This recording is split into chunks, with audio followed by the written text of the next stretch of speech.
চাঁদপুরে মতলবুত্তুর উপজেলা, একদিকে ধনাগড়া নদী, অন্যদিকে বন্যা নিয়ন্ত্রণ বাঁধ, তার মাঝে নির্মাণ হচ্ছে Sheikh Kamal IT park and incubation centre.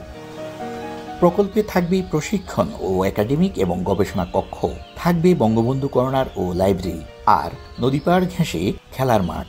2025 সালের 30 জুনের মধ্যেই পুরো প্রকল্পের কাজ শেষ করতে দ্রুত গতিতে চলছে কর্মযজ্ঞ। এরই মধ্যে শেষ প্রস্তাবিত 6 তলা মূল ভবনের 4 তলা পর্যন্ত নির্মাণ কাজ। পুরো প্রকল্প বাস্তবায়নের পর এখান থেকে প্রশিক্ষণ নিয়ে প্রতি বছর কর্মজীবন শুরু করবে হাজার হাজার যুবক। কোনটা আপডেট করতে হবে, ড্রয়িং অনুযায়ী হচ্ছে কিনা, কন্ট্রাক্টর করতেছে কিনা, এগুলো আমরা তদারকি করি। বেকার ছেলেফেলে আছে, তাদের যে ওরা এখন যে আউটসোর্সিং যে করে ইনকামের একটা সোর্স তৈরি করানোর জন্য এখানে হচ্ছে ওরা হচ্ছে ভর্তি হইতে পারবে।